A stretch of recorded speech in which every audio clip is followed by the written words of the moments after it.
Assalamualaikum warahmatullahi wabarakatuh. Bismillahirrahmanirrahim. Alhamdulillahirabbil alamin. Wa bihi nasta'inu ala umuri dunya waddin. Wassalatu wassalamu ala asyrafil anbiya'i wal mursalin sayyidina wa maulana Muhammadin wa ala alihi wa ashabihi ajma'in. Amma ba'du. Allahumma salli wa sallim mubarak ala sayyidina Muhammadin al-Fatih lima ughliq wal khatimi lima sabaq nasrul haqqi bil haqqi wal hadi ila siratikal mustaqim. Sallallahu alaihi wa ala alihi wa sahbihi haqqa qadrihi wa miqdarihi wa azim.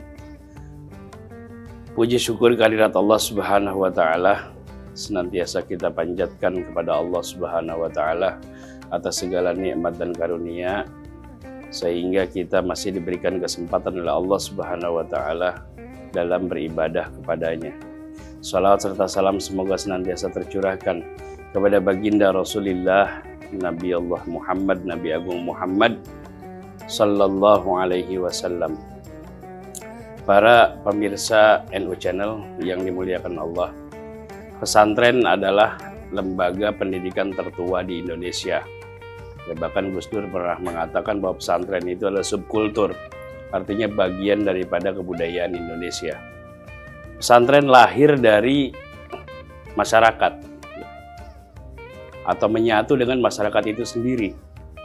Banyak hikmah yang lahir dari pesantren, banyak teladan yang lahir dari pesantren. Salah satunya adalah dari figur pengasuh pesantren itu sendiri. Jadi dalam pesantren itu tidak hanya diajarkan ilmu, tidak hanya pendidikan semata, ya pendidikan lahiriah, tapi juga ada pendidikan batiniah yang disebut dengan pendidikan akhlak atau tarbiyatul akhlak. Nah, di sini peran kiai sebagai figur utama dari pesantren tersebut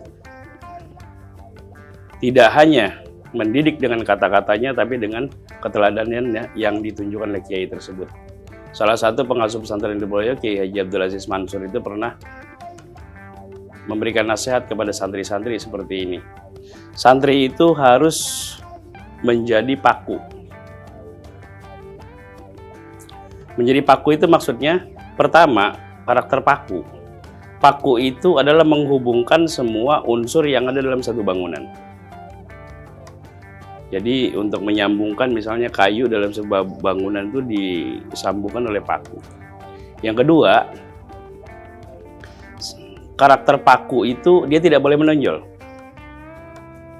Jadi kalau ada paku itu menonjol, ya maka harus dipantek, harus dimartel. Sebab kalau paku itu menonjol itu bisa membahayakan. Dan yang ketiga, ketika bangunan itu sudah jadi, orang pasti akan memuji siapa arsiteknya. Ya, yang dipuji itu adalah bangunannya. Orang sama sekali tidak memuji pakunya. Ya, itulah karakter santri. Jadi santri itu yang pertama tugasnya adalah dia harus menyatukan umat, bukan menjadi pemecah belah umat.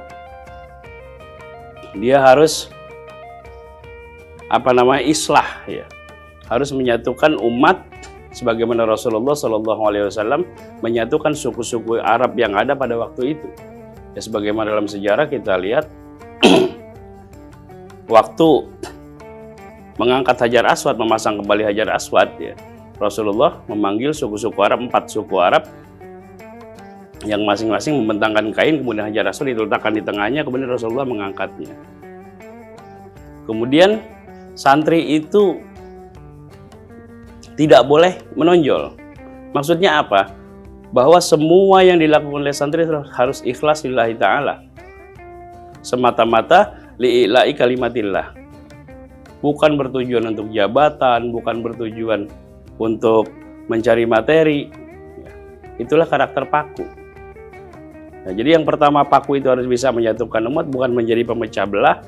Makanya kalau kita lihat fenomena dakwah pada saat ini, kita prihatin di mana panggung-panggung dakwah dijadikan sebagai sarana untuk mencaci maki, sarana untuk menghujat orang-orang yang tidak sepandangan dengan mereka.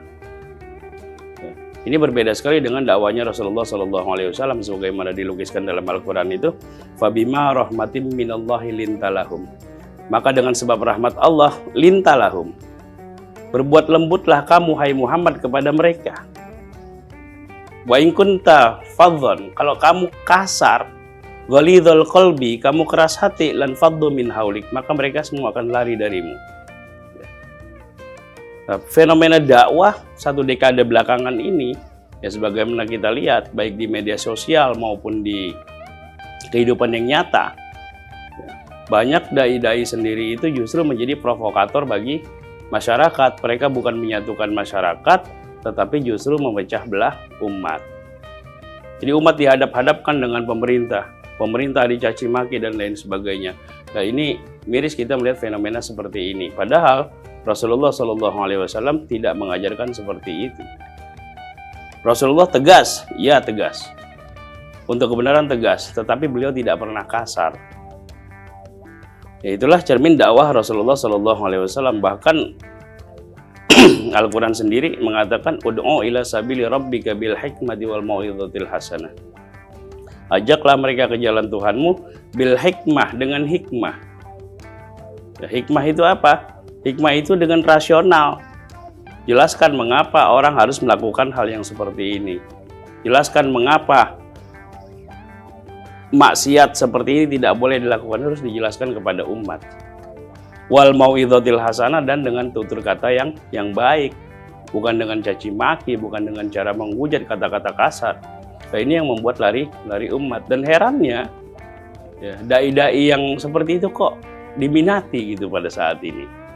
Ya.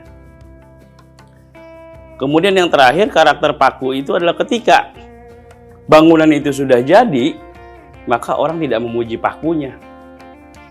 Tapi yang dipuji adalah siapa arsiteknya, bangunan ini indah dan lain sebagainya. Dan itulah santri. Ya. Jadi santri tidak mengharapkan apa-apa dari dakwahnya. Ikhlas lillahi ta'ala. Semata-mata hanya mengharapkan ridho dari Allah Subhanahu wa ta'ala. Itulah karakter santri. Makanya dulu kita ingat para kiai, para ulama kita, dulu mereka berjuang. Ketika pada zaman revolusi, pada masa revolusi fisik, para ulama-ulama kita berjuang mengusir penjajah dari tanah air kita. Dan setelah negeri ini merdeka, ya mereka kembali ke pesantrennya masing-masing, kembali mengajar para santrinya. Bukan untuk mendapatkan jabatan, bukan untuk mendapatkan kedudukan duniawi. Itulah karakter ulama kita. Dan inilah karakter santri. Gitu.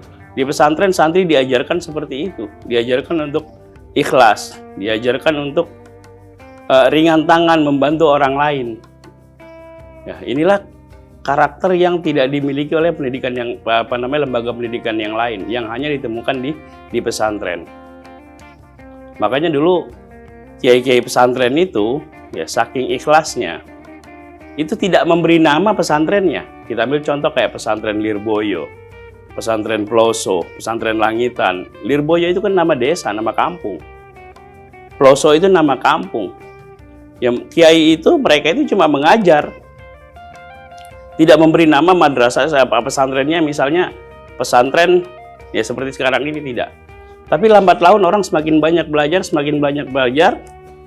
kepada sang kiai, akhirnya banyak santri yang mendirikan asrama-asrama di situ, sehingga jadilah pesantren seperti saat ini. Inilah salah satu contoh keikhlasan para kiai. Inilah filosofi paku yang diajarkan oleh ulama-ulama kita, oleh ulama-ulama pesantren. Dan ini tidak dimiliki oleh lembaga pendidikan yang lain. Demikian, kurang lebihnya mohon maaf. Wallahul muwaffiq ila aqwamit thoriq. Assalamualaikum warahmatullahi wabarakatuh.